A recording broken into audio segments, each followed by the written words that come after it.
guys! Hello mga ka-over! Maligayang pagbabalik sa aking YouTube channel! Siguro naman namimiss nyo na ulit ako kasi 3 weeks na tayo hindi naka-upload sa YouTube. So marami pala ang umiiyak dahil makukulong na daw ako. Meron daw nagkakaso. Huwag kayo umiyak guys, huwag kayo mag-alala kasi hindi ako makukulong. So ang nagkaso pala dito, ito yung Alicia. So hindi ko na lang sasabihin yung kanyang YouTube channel kasi baka sumikat siya. Saka hindi ko na din ilalagay yung picture niya dito kasi yung YouTube ko mahaluan ng pangit. Imbis na ang makikita lang dito pogi, mahaluan ng pangit. No? So ang sinampang kaso sa akin ay violation against women. So babae pala to. Sabi kasi ng ibang nagko-comment, bakla daw yan eh. Hala no. So gagana lamang ang kasong ito kapag merong rape threats or pagbabanta ng rape. So meron nga bang pagbabanta ng rape? Ang sagot dyan ay wala. Kasi sabi ko sa statement ko, sana rapin ang babaeng ito ng mga adik, no? Sim lang siya na sana ma-rape ka ng mga adik. Oh, doon pa lang sa words na sana, wala na kaagad pagbabanta doon. Oh, 'di ba? Kasi merong sana. Oh, 'di ba? Assuming lang talaga yung babaeng ito, akala niya merong magbabanta sa kanya mag-rape. Sino magbabanta sa iyo ng rape? Sa itsura mo na 'yan, may mangre-rape sa iyo. Assuming. Sabi nga ng mga nagko-comment, sos kahit adik takot sa iyo mag-rape kasi ikaw yung tagapagtanggol ng mga adik eh. Dahil sinabi ko na sana rapin siya ng mga adik, doon pa lang sa words na sana, wala nang pagbabanta. Kaya ang gagawin natin, yung final niya na kaso, sabi nga ni Tatay Digong, iilo na lang nako sa lubot. Kung sa Tagalog pa, yung final niya na kaso, pag nagdumi ako, ipunas ko na lang sa puwet. Alam ni Alicia na hindi oobra ang kaso niya. Pero ginagawa niya lang yon para mapansin ko siya. Kasi crush ako ng babae na yan. Matagal na ako na kino-content niya, sinasabi niya sa kanyang content na hindi pa daw ako tuli. Kasi gusto niya makita. May pagnanasa kasi ang babae na yan. May pagnanasa sa akin. Alam niyo naman na ako lang yung pinakapugi na vlogger.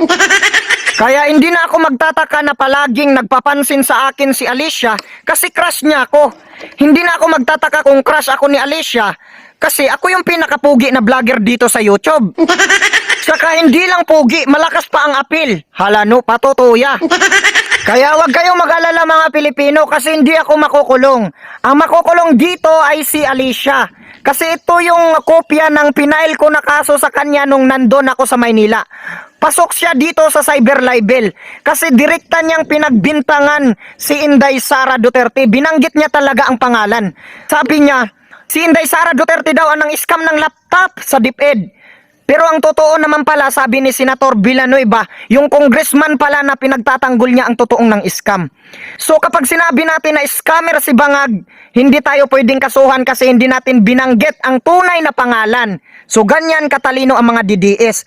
Ito si Alicia, direkta niyang pinangalanan si Sara Duterte na ng scam ng laptop, kaya pasok siya sa cyber libel case. No?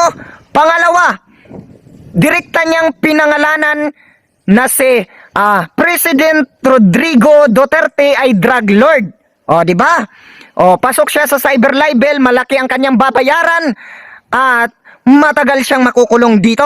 So, kapag sinabi ng mga DDS na bangag si Marcos, hindi pwedeng kasuhan kasi marami ang meaning ng bangag. At kapag sinabi naman ng mga DDS na nagpulburon si Marcos, hindi pwedeng kasuhan ang mga DDS dahil maraming meaning ang pulburon. So dahil ito si Alicia, direkta niya pinagbintangan si Presidente Duterte na drug lord, so may kaso siya na cyber libel dahil direkta niyang pinangalanan at pinagbintangan. So yung mga ebidensya pala na video na direktang pagbibintang ni Alicia kay President Duterte at kay Sara Duterte ay napasa ko na sa staff ni Inday Sara. So hintayin na lang natin ang pagkakulong ni Alicia. So bahala siya, makulong siya, hindi na siya makablog. Siya yung nangunguna eh. Akala nila walang balik. Yan ang napapala mo dahil sa pagpapapansin mo sa akin, doble yung bumalik sa'yo. Hindi ako nanonood ng video mo ha. Kasi alam ko, kilala kita kung paano ka mag-vlog. Puro ka lang asar, wala kang sasabihin na totoo. Pero may nagsabi sa akin na sinabi mo daw sa vlog mo na gusto mo ako makausap. So totoo nga pala talaga ang sabi ko na crush mo ako dati pa. Kaya ka nagpapansin, kunyari magkakaso. Oh, ano, napala mo ngayon, ikaw tuloy yung makulong. So dahil nagagalit sa akin ang supporters ni Bangag Alicia, sasabihin ko ngayon kung bakit ko sinabi na sana marip ka ng adik. Pero ako, hindi ako nagbabasa ng comment kaya hindi ako nasasaktan. Tinatanong lang ako ng kasama ko kung ano ang masasabi ko. Bakit ko naman papansinin yung mga nag-comment, ang pangit nila tapos papansinin sila ng pogi? Baka mag-abuso sila sa pag-bash. Sabihin nila, ay, i-bash pa kita kasi nababasa mo yung comment ko. Grabe ang pogi ng nagbasa ng comment ko. Hala, no? Kahit anong comment nyo dyan, hindi ko yan makikita kasi hindi ako nagbabasa. Bakit ko papansinin yung mga pangit? Bakit ko sinabihan ang bangag na vlogger na ito na sana marep ka ng mga adik?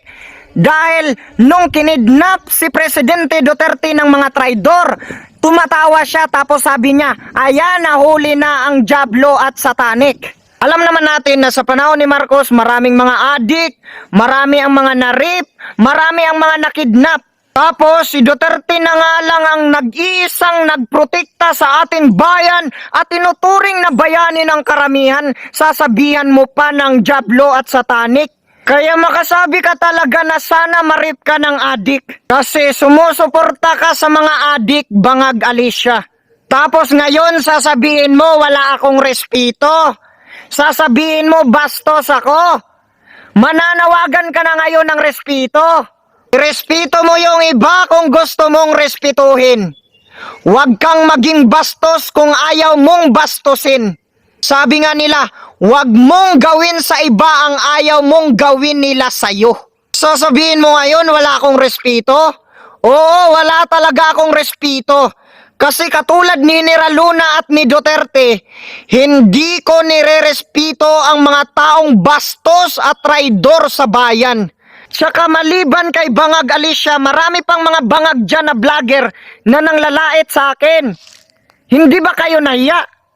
Ang pangit-pangit nyo tapos yung binabash nyo ganito kapogi? Ha? Hindi ko kayo pinapanood. Pero nakita ko yung mga thumbnail ninyo, kasali yung picture ko, hinide ko kaagad. Hindi ko na kailangan panoorin kasi kilala ko na kayo dati pa na yung vlog ninyo puro paninira kay Duterte, pang-aasar at walang sinasabi na totoo at concern para sa bayan. Kahit ilagay nyo pa yung picture ko sa thumbnail, hindi ko kayo papanoorin, i-hide ko kaagad yan. Kasi ang pangit ninyo, pangit na nga yung mukha ninyo, pangit pa kayo mag-vlog. Mga kababayan, natatawa ako mga kababayan. Kasi yung mga bangag na vlogger, grabe mang lait sa akin. Pero kung titingnan mo yung mukha nila, parang kurikong. Mukha talagang adik tingnan sa sobrang pangit, sobrang tapang tingnan. Kaya hindi ko talaga papansinin. Bakit ko sila papansinin? Mukha akong artistahin. Hala no. Marami yung mga bangag na yan, ginagamit-gamit ako, kinukontent-content ako. Kunyari, ibabash nila yung pogi para sumikat sila at dumami yung views. Tapos sasabihin ng mga bangag na vlogger, lahat ng mga bangag na vlogger, hoy, magsuri ka kay Alicia, oy. Bakit ako magsusuri? Magsuri mo na siya kay Duterte bago ako sa kanya magsuri. Yung mga bangag loyalist na vlogger na yan, pumunta ba naman sa Hong Kong, nagbakasyon, nag-unite lahat ng mga bangag na vlogger? Tapos sasabihin nila yung nanglibre daw sa kanila si pastor. Pero hindi naman daw pastor ang nanglibre sa kanila. Yung nasa gobyerno na nagbabayad sa kanila para manira kay Duterte. Mga walang hiya. Itong si Marcos, natural lang na magagalit sa kanya ang mga tao dahil lumabag siya sa batas at pati na ang mga kasamahan niya. Pero itong si Senator Robin Hood Padilla, nananahimik, wala namang nilabag na batas. Pero yung mga bangag vlogger, lahat ng mga bangag na vlogger, minumura si Robin Padilla. Sinabihan na bobo, wala namang ginagawa yung tao na nananahimik. Pinapahiya nila para lang sila magkapera. Para lang sa pera, mumurahin mo yung tao kahit walang ginagawa sa yung masama. Grabe ka! Grabe ka! Mukha kang pira, hindi ka na nahiya. Ang laki na ng sahod mo. Mura ka pa ng mura sa wala namang ginagawa sa'yo.